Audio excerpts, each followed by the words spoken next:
students. Today is Thursday, June 11th, 2020 or 2020. So I want to remind you that you need to try to read for 20 minutes independently today. You can break it up if you want. It doesn't have to be all in one sitting. All right, let's get started with your reading assignments. So today you are going to listen to or read the book Close Then and Now, and then you're going to answer the questions for day 4 that go along with the book. Let's take a look at that book first.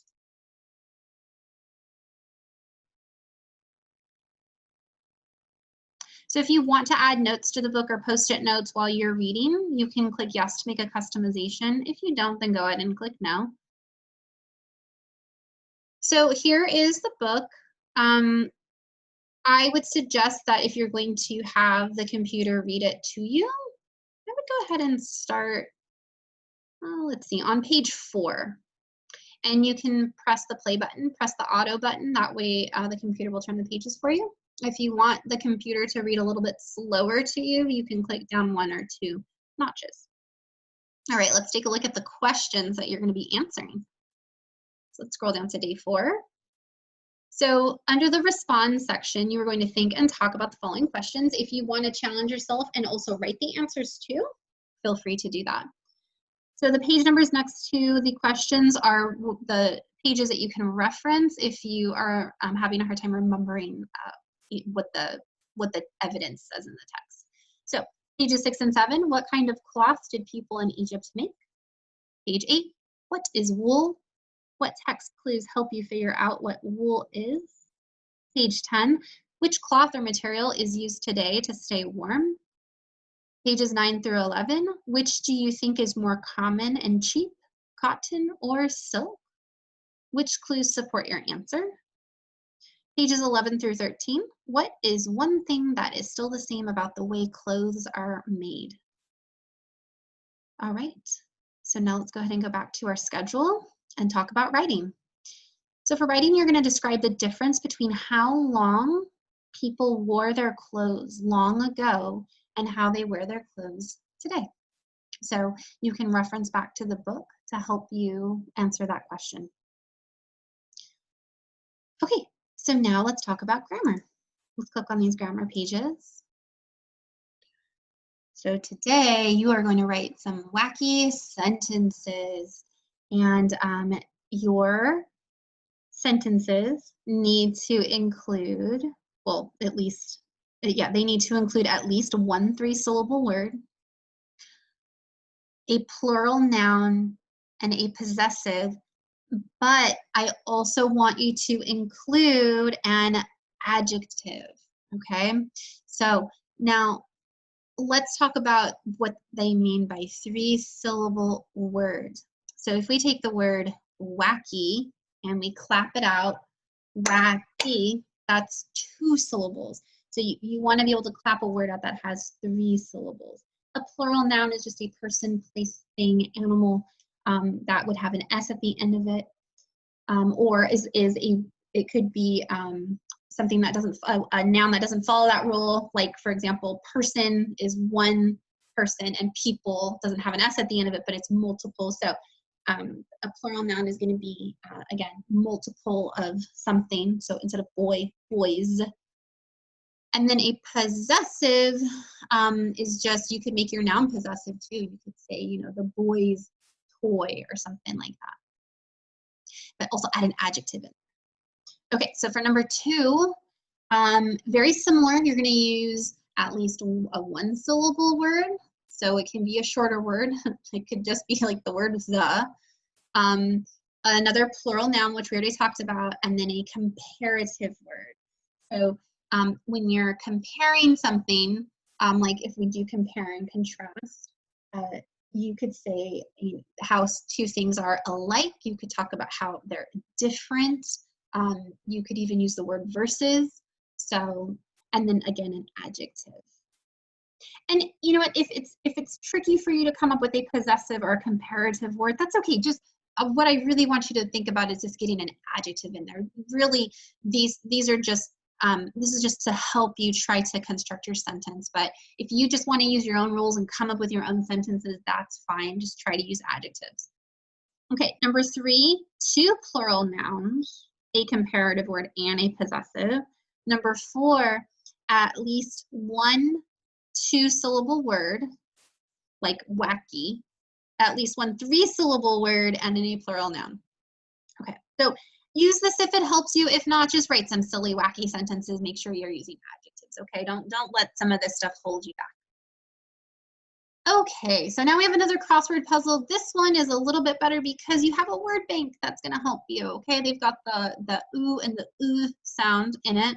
I'll read the words to you. Took, woof, smooth, mood, boot, look, brook, roof, cook, crook.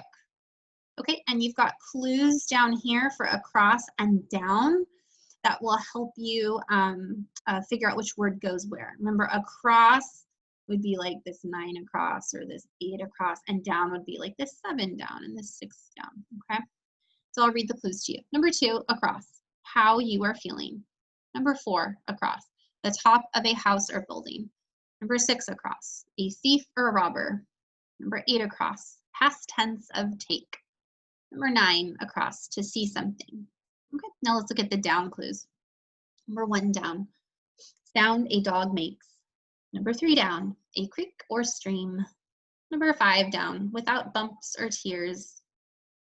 Hairs. Number 6, down, to make food to eat. Number 7, down, something you wear on your foot. Okay, so that's it for grammar today. Now let's talk about math. So you're going to go to Google Classroom. You're going to click on the 11-5 assignment, and that's where you'll find the video to watch. Then you've got the student page, the worksheets, a game, and some extension worksheets that you can do. If you want to listen to me read some of the problems on these worksheets, stick around. If you're good, then go ahead and end the video. All right, here we go. Let's look at the student page. So as I typically say, you can skip the front page if you would like to. You can also write in it and follow along with the video. It's up to you. Let's go ahead and go to the inside. Okay, so you are going to draw a picture to solve. Then you're going to write a subtraction sentence. Number 1, a store had 60 blueberry muffins. It sold 30 of the muffins. How many muffins does the store have? So you see the picture that they drew. Your picture doesn't have to look like that. If you prefer drawing pens, I mean, I know that's what they're showing in the video, but you know, they're showing you different methods. Do what works for you. If you want to use a 100 chart, that's fine. If you're enjoying the mental math, you can do that too. Okay, but either way, draw what you're thinking. So let me read number 2 to you. Andy had 80 baseball cards. He gave away 40 cards. How many cards does Andy have now? The Do You Understand section says, how can a picture help you check that your number sentence is correct? Okay, so for number 3, 4, and 5, you're doing the same thing. You are drawing a picture to solve and then writing a subtraction sentence. Number 3, Viola has 80 stickers. D has 60 stickers. How many more stickers does Viola have than D? Number 4, Carla is reading a book with 50 pages. She read 20 pages. How many pages does she have left to read? Number 5, a store had 70 toy cars. It sold 40 cars. How many cars does the store have left? Okay, and let's go ahead and scroll up. And here is the back page. Let's take a look at the journal. Draw a picture to show 40 minus 10 equals 30. If you want to do 6 and 7, I'll read them. Jack took 50 berries from the basket. There are 40 berries left in the basket now. How many berries were in the basket to start with? Each box in this drawing shows 10. Which number sentence matches the picture?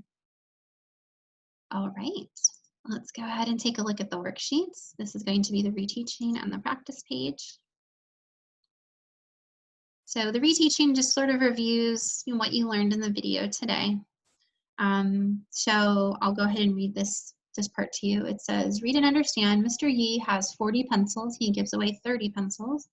How many pencils does he have left? Plan, you can draw a picture and write a number sentence to solve.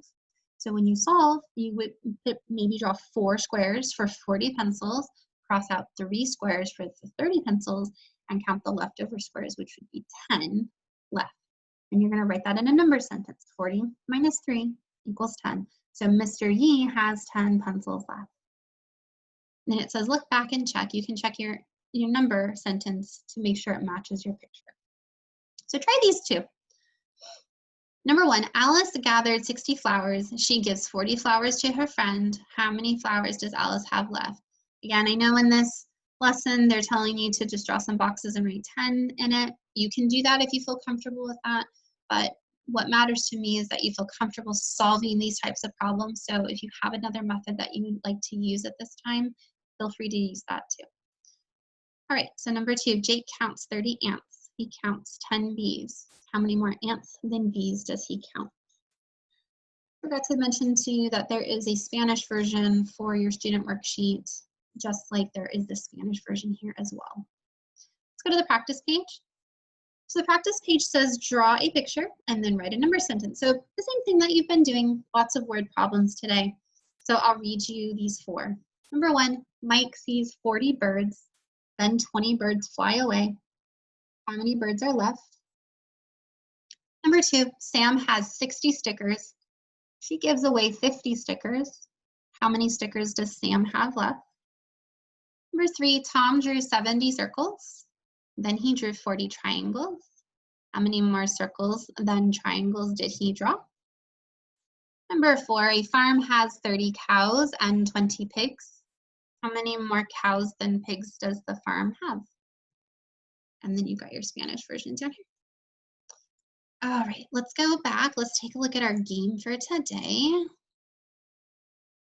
So if you did the game yesterday and you had made your numbers 1, 2, 3, 4, and 5 on scrap pieces of paper, you can just, if you saved those, then you just need to add a 6.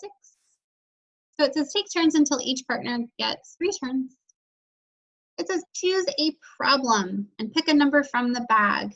If you put the numbers you made 1 through 6 in a bag, great. If you just flipped them over and put them on the ground, that's fine too. You just need to pick a number. And then you put the number in the empty space if you've printed this out. If not, then you just need to make sure that when you're talking about whatever number it is that you chose, that you're putting a 0 behind it. So if you chose the number 6, it would become 60. I think it says read the problem to your partner. Use the picture to help you solve the problem, and then you end up putting the number back in the pile. Okay, so you've got 2 here. You've got one that has a store that has 60 paper cups, and here are the paper cups. And then you've got one that has Joseph and Ellen have 80 marbles in all. So whatever number you choose up here, 1, 2, 3, 4, 5, or 6, you would add a 0 to, and then you would subtract that number from either 60 or from 80. And then you would answer the question, how many paper cups does the store have left, or how many marbles does Ellen have left? And so you're going to get 3 turns and try to pick a different problem each time. I mean, it says 3 turns. You can do it as many times as you would like. Okay, try again. It says play again. This time say a subtraction sentence every time you subtract. Okay, and the extension worksheets we're going to look at, I am not going to read those to you.